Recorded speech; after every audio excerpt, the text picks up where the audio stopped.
Assalamualaikum warahmatullahi wabarakatuh. Perkenalkan nama saya Cerista Joananungki dengan NIM A11 2024 Di sini saya akan menjelaskan mengenai static routing. Nah, jadi kita diberikan topologi seperti ini.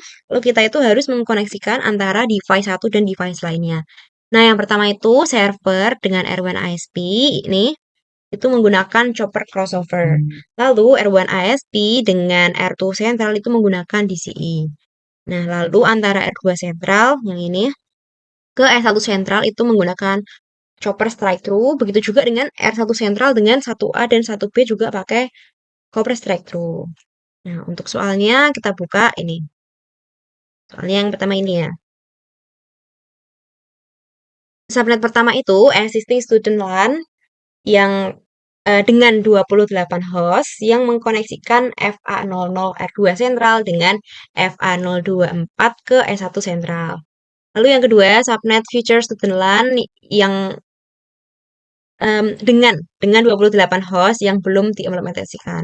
Terus yang ketiga, existing ISP LAN eh, dengan 14 host, jadi FA00 dengan R1 ISP. Lalu yang keempat, subnet future ISP LAN isinya 7 host tapi belum diimplementasikan. Dan yang terakhir itu existing one point to the point link S00 R1 ISP dengan S00 R2 sentral. Nah, sebelumnya kita harus buat tabel subnet, perhitungan tabel subnet.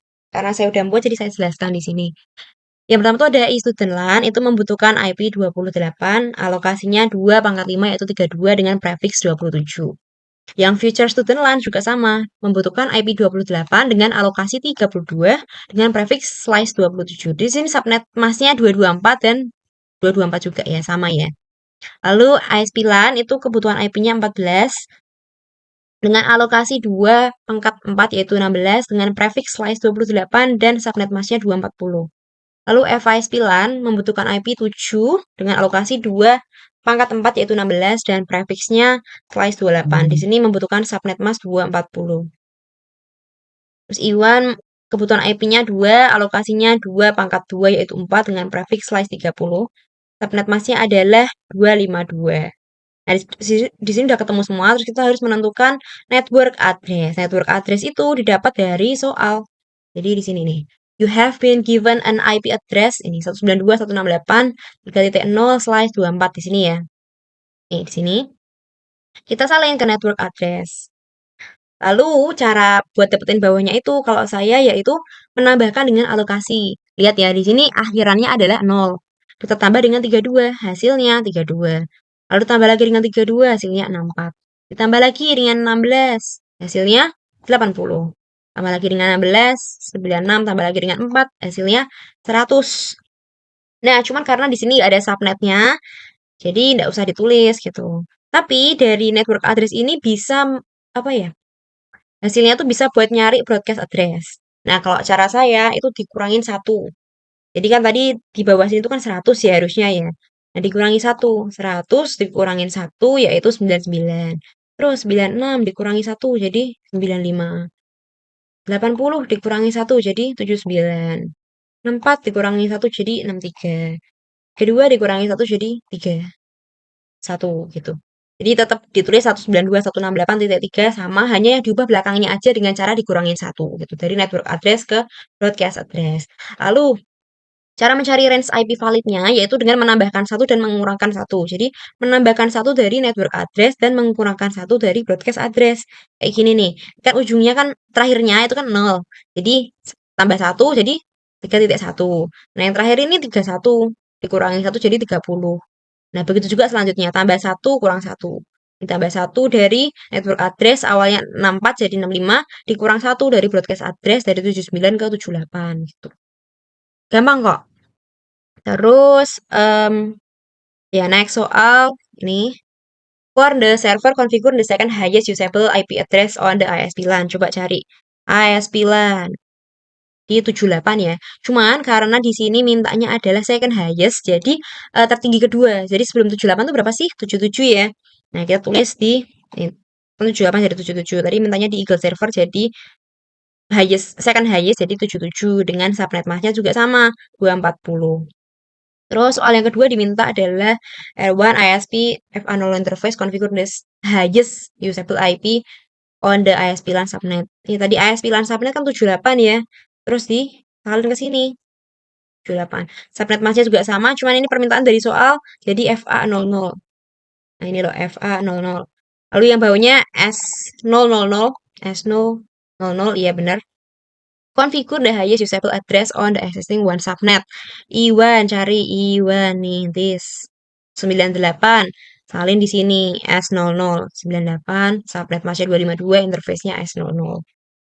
Begitu juga dengan selanjutnya. Nih, mintanya lowest usable address on the existing one subnet. Lowest berarti 97 ya. Taruh di sini. S00. Lalu FA00 interface the highest usable address on the existing LAN subnet. Ya sama. Caranya sama semua teman-teman. Jadi tinggal lihat dari tabel terus kita alokasikan di sini gitu. Nah, setelah itu kita mau konfigurasi yang R1. R1 ISP. Kita klik ke CLI. Nah, cuman karena di sini saya udah bikin, udah membuat, jadi saya akan menjelaskan melalui notepad. Kita buka notepad-nya, buka juga file Excel dan juga soal dari, ya, kita buka. Saya akan jelaskan satu-satu. Jadi kita masuk dulu, kita ganti dulu ya namanya ya. Ya, pertama kita enable dulu pastinya ya. Kita nyalakan enable, terus configure terminal, terus masuk ke global configuration. Nah, di sini karena di soal itu ada tulisannya housekeeping, kita harus mengganti nama. Kita mengubah nama dengan hostname R1 ISP sesuai ya. R1 ISP. Nah, buat keamanan juga kita kasih passwordnya Cisco. Jadi enable secret Cisco buat ngasih password. Nah, passwordnya ini Cisco. Lalu kita aktifkan perintah login di sini login. Oke. Nah, lalu setelah itu sesuai ketentuannya kita tulis this is lab router R1 ISP sesuai yang ada di sini ya soal ini. This is lab router R1 ISP authorized access only. Oke, ini buat R1 ISP, ini R2-nya nanti ya, R2 sentral. Juga sama, R2 sentral sama seperti R1 caranya. Oke, setelah itu kita masuk ke interface FA00. Oke, yang tertera pada file Excel ini. Kita beri IP 192.168.3.78.255.255.240. Kita nyalakan dengan no shutdown. Terus kita keluar dulu, terus kita masuk lagi ke interface S000. IP address-nya juga ini IP address-nya. Terus clock rate 64.000 itu didapatkan dari perintahnya di sini. Use a clock rate 64.000 on the ISP S000 interface. Terus sudah di end, terus copy running config startup config. Oke, jadi sudah untuk yang R1. Sekarang kita klik yang R2. R2. Kita klik R2 sentral. Nah, ini awalnya kan kayak gini, kita ke CLI. Nah, karena di sini saya udah, kita buka lagi notepad, terus file Excel sama soalnya. Nah, caranya sama. R2 sentral enable dulu, lalu configure terminal. Lagi kita housekeeping, kita ngubah namanya jadi hostname R2 sentral. Sama kayak yang nomor 1 tadi. Terus IP-nya juga kita enable dulu ya secret Cisco biar lebih aman. Jadi ada passwordnya yaitu Cisco. Login, access, masuk ke line FT. Nah, terus sama kayak tadi, this is lab R2 sentral ini didapatkan dari sini. This is lab router R2 sentral authorized access only. Nah, masuk ke interface F00 FA00 sesuai IP address-nya dengan yang Excel ini. Gue tinggal dimasuk-masukkan aja.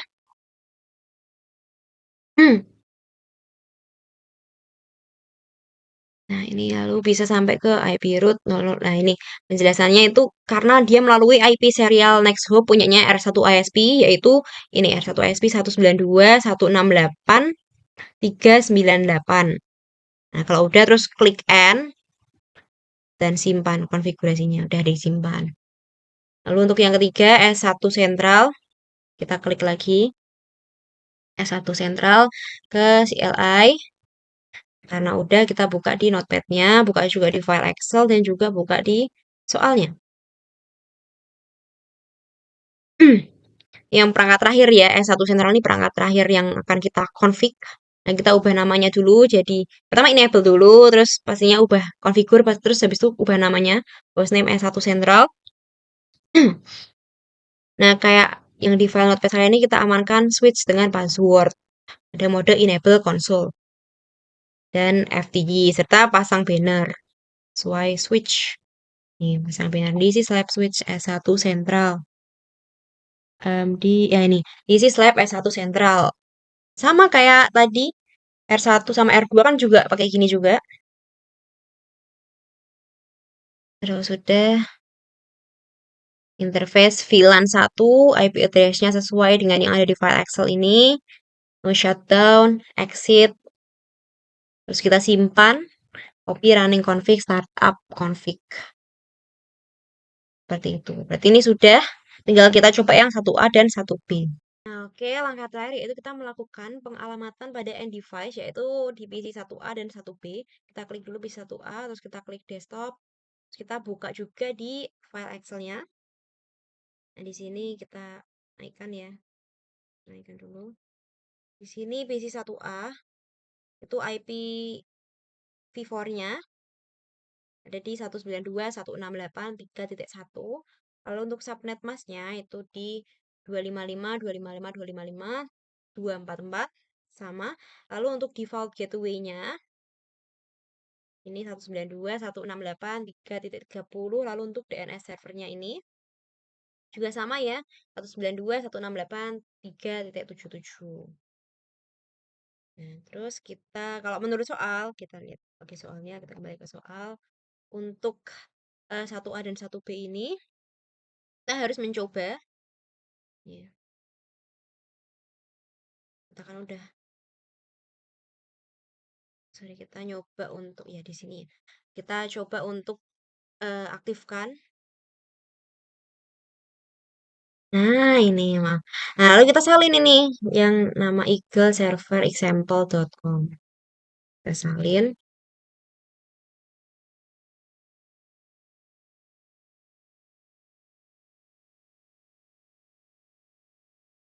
Nah, ini sudah. Welcome to Packet Tracer 4.1, the best thing since. Ya. Ini berarti sudah bisa ya yang 1A ya, sudah berhasil. Nah, lalu kalau 1A sudah berhasil, berarti kita next ke 1B. 1B juga caranya sama, kita klik dulu 1B. Nah, terus ke desktop, terus ke IP configuration. Nah, lihat di sini, kita geser dulu ya, kita geser dulu, kita buka file Excel-nya. Nah, di 1B ini, IP address-nya, IPv4, ya, dari 1B. Nah, sama dengan IP address-nya 192.168.3.2, sama, sesuai. Lalu untuk subnet mask-nya juga sama. Nih, 255.255.255.224. Lalu default gateway-nya pun juga sama. 192.168.3.30, terus DNS servernya juga sama. Nih, 92.168.3.77, terus kita ya kita ke desktop lagi, terus ke web browser. Nah, ini memang agak lama. Not responding. Sebentar ya, teman-teman. Ya, terus kita copy, kita paste. Oh, nah, ini juga sudah bisa. Artinya semuanya sudah selesai. Lalu kita tinggal cek aja. Nah, oke, di sini sudah semua. Terus kita tinggal cek. Nah, oke, di sini sebenarnya sudah semua. Cuman entah kenapa hasilnya 73%. Mungkin karena bug. Coba kita cek. Nah, di sini banyak yang salah ya. Incorrect, incorrect, incorrect. Padahal semuanya sudah berhasil dan bisa kita jalankan. Cuman mungkin bug. Ya, tapi nggak apa-apa. Oke, jadi sekian dari saya. Mohon maaf bila ada salah kata. Assalamualaikum warahmatullahi wabarakatuh.